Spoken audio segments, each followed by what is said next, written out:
Hi, I'm Ambrose. I am 23 and I am a singer, songwriter, musical theatre graduate from Rutland in the UK.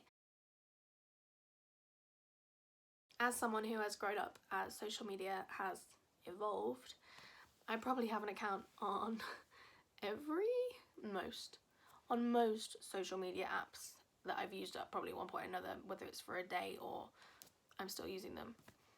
At the moment, I probably predominantly use Instagram, Twitter, Facebook and YouTube, as they're the most beneficial for my career and also the ones I generally find more enjoyable. As a performer, portraying myself well and networking on social media is so important. So many castings and auditions go up on Facebook and on Twitter, so it feels so important to keep up to date and just know what's going on so you don't miss anything. I sometimes use YouTube or Instagram to post my own covers of music, my own original music, because I enjoy listening to other people's music, so I hope some people can find enjoyment in listening to mine. And I guess you don't really know who might see it. So many people get work through the internet now, self-taping like this, like people seeing their videos on the internet, people gaining a following. You just never know who might be out there. I also find Facebook really helpful for events, posting gigs, getting a wider audience, reaching more people. You know, it goes far and wide. You never know who might rock up at your gig, and you want as many people to be there as possible to support you and so you can continue doing what you love. Okay, so I think my top 5 reasons as to why I think social media is a positive thing are: 1, keeping in contact with people. I meet so many like-minded people at auditions, during contracts, at events, at gigs. It's just such an amazing way to stay in the loop with all these people. I think it's also amazing that you can instantly connect with anyone from all over the world. My sister goes to New York University, and so she's 3,000 and something miles away, yet I can see her face and FaceTime her and contact her at the push of a button. I mean, being able to see what she posts and being able to talk to her like that is the biggest luxury that maybe we do sometimes take for granted. I mean, if I didn't have FaceTime, I would have to go 4 months at a time without talking to her, hearing from her. I mean, and she's my best friend, so that would be a bit rubbish. Number 2, I think, for me, is memories. I love Instagram. I think it's probably my favourite app. It's like a love-hate relationship, but I'll get into that later on.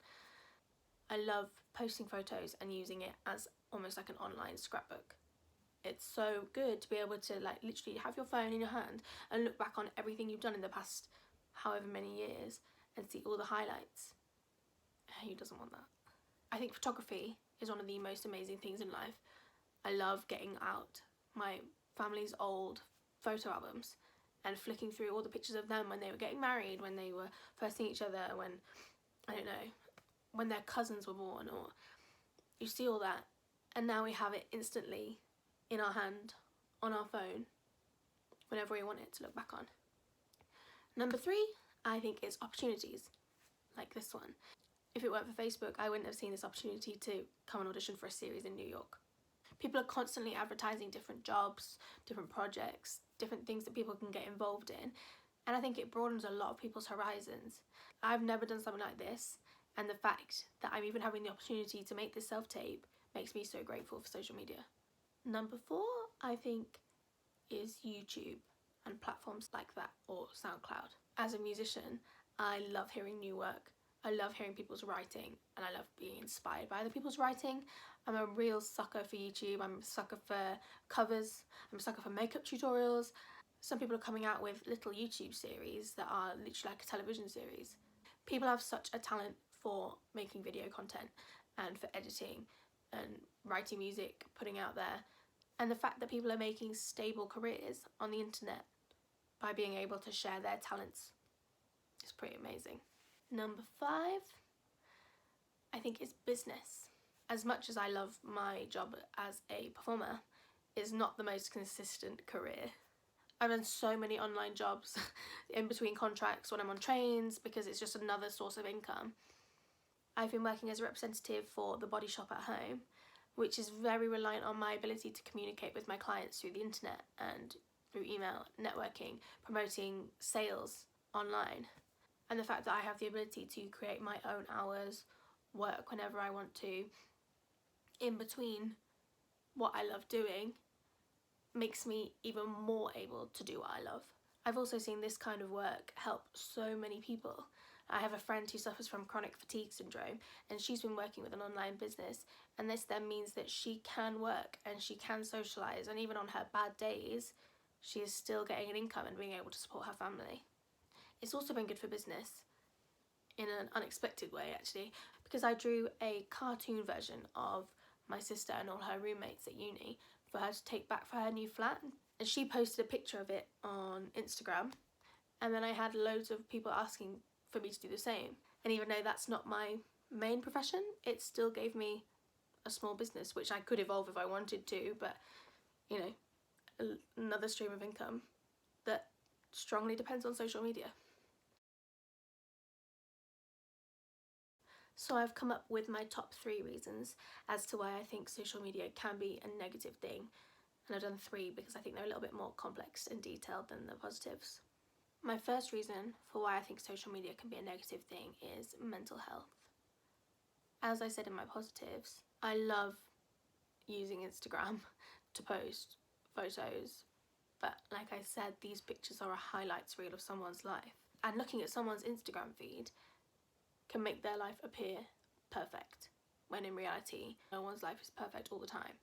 No one posts a picture online when they're bloated, or when they're sat on the sofa eating a tub of ice cream crying over somebody, or when they've done nothing all day and they're unproductive and they haven't been to the gym. So from our perspective, when you're seeing people's photos, they have perfect bodies, perfect relationships, they're constantly going to the gym, they have amazing jobs, and it can make you feel really crap. Especially on a down day, like it can make you feel rubbish about the way you look, or if you're out of work, or when you haven't been to the gym in a week and you see someone doing all the things that you wish you were and that you wish you had the willpower to do that day. Throughout the majority of my life, I've struggled a lot with food and body dysmorphia. So I do have days when I'll look at someone's photo online and they look immaculate and stunning, and it makes me want to throw my phone at our wall and never eat a piece of cake again.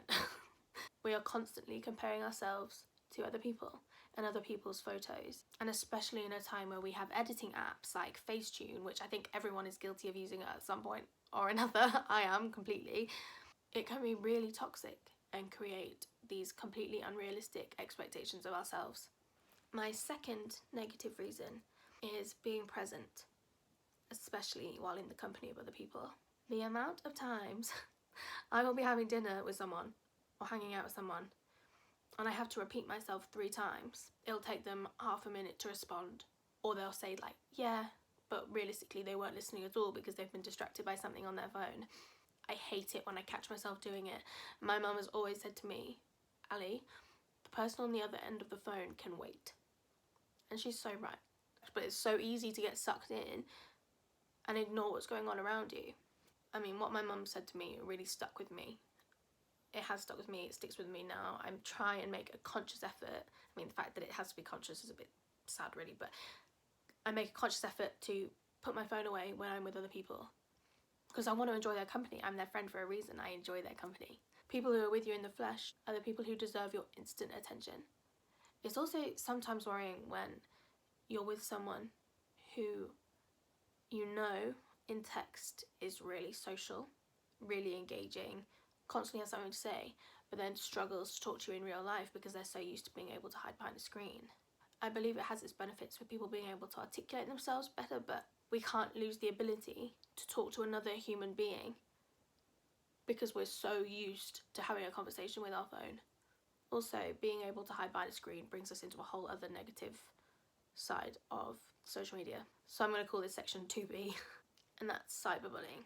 We have these keyboard warriors who voice their opinions loudly, who for some reason think it's okay to tear other people down anonymously or not anonymously online. Some people somehow must think that what they're saying, because it's online, doesn't have the ability to affect someone as much as if you said it to their face. Or maybe they do know what they're doing, but that just makes it 10 times worse. But it's so much easier to tell someone what you think, whether that's a negative opinion or a good opinion, over the phone or by typing it down, because you won't see their reaction. For every 10 comments you may get on a photo online, none of them could be telling you that you're the most beautiful person in the world. But that one negative comment that someone left you is the one that you're going to remember, the one that will stick with you. And my third reason is likes and followers. We subconsciously or consciously seek external validation from likes and followers online. When it comes to social media, there is definitely a certain pressure to be successful, especially in the career that I am in. Not only because I'm in such a public industry that relies on people wanting to watch you perform, it's literally to the extent where living in an age where you can be verified on Instagram and Twitter and you can gain a large following of people online can determine whether you book work or not. I have had auditions for shows where I have been asked how many followers I have online. I currently have 869 followers on Instagram. I don't know that off the top of my head, I had to look it up.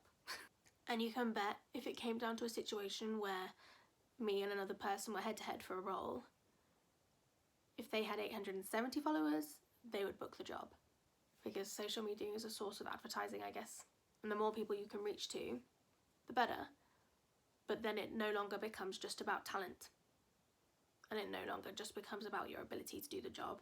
It then starts coming down to your popularity, your social profile, how you portray yourself online, how you look. Because at the end of the day, we all know if you've got a great ass, you're getting millions of more followers. But I think that's sad. Because you can work hard and graft to be a great singer, to be a great dancer, to be an amazing actress. But the person who's got more followers than you, and maybe not necessarily has worked harder than you at your craft, is going to book the job over you. So I don't think social media has had an impact on my relationships or friendships negatively to a great extent. There's only two things that I can think of that maybe vaguely have a negative impact on my relationships with people. The first can be my boyfriend likes a photo of a girl in our friendship group that looks stunning in this photo. On a down day particularly, this can heighten your insecurity no end. And then I'm left wondering whether she looks better than me and if he thinks she looks better than me. And then it just sets you off comparing yourself with everyone else, even if you're secure in your relationship. Because you can be secure in your relationship and still be insecure about yourself. And it doesn't even necessarily have to be your boyfriend. But if your friend hasn't liked your photo but has liked someone else's, it all goes back to that validation. So there was also a time when my ex-boyfriend and one of my best friends posted a photo online of them kissing and sitting on each other's lap as a joke. Safe to say that made me question that friendship. But that's the only time that I think that's happened to me. Because I don't tend to associate myself with really insensitive people. But I think it can have a positive impact on your relationships and friendships, because when you have genuine friends who boost your confidence online, build you up, make amazing posts on your birthday about how great of a friend you are, and you do the same for them, I mean, that can only be a good thing, no? I have never struggled with my identity, gender, sexuality. I'm very lucky. I know a lot of people who have. But I've always been under the impression that you fall in love with a person and not a gender, and I have no idea where this perception of love has come from, but I've had that for as long as I can remember. Maybe it's just because I love people too much. However, I have been impacted by sexuality to some extent, because my ex-boyfriend came out as gay after I broke up with him, after a 5-year-long relationship. So I spent a lot of time questioning my part to play in that. Despite my beliefs in love, you kind of look back on your memories with a different perspective. There's some people that jokingly would say to me, "Oh, Ali, I didn't know you turned him gay." And that is like, that would affect anyone's confidence. And then you also wonder whether you wasted 5 years of your life on someone who couldn't love you back. even though he still to this day claims that he definitely was in love with me at the time. Just because he fell in love with a man doesn't mean he couldn't fall in love with me. And that's how I feel about love anyway. But there was definitely a period of time where seeing photos of him with his new boyfriend made me feel a little bit uneasy, so I had to unfollow him on Instagram particularly. I stayed friends with him on Facebook, but I didn't need to see continuous streams of him and his boyfriend on Instagram. Seeing your ex with somebody, whether it's a boy or a girl, is never easy. But at least I know what his new boyfriend has got that I didn't, so every cloud. I'm not crying, I swear, it's hay fever. I sound like Tracy Beaker, but it genuinely is. So yeah, I tried to keep that as concise as possible without waffling on, but I don't know whether I succeeded in not waffling. Thank you so much for this opportunity to make this video. Whether anything comes of it or not, I've enjoyed exploring my opinions on social media, and I have really enjoyed reflecting on my own opinions in order to give, hopefully, a good response for this self-tape. Thank you so much, and I hope to hear from you soon.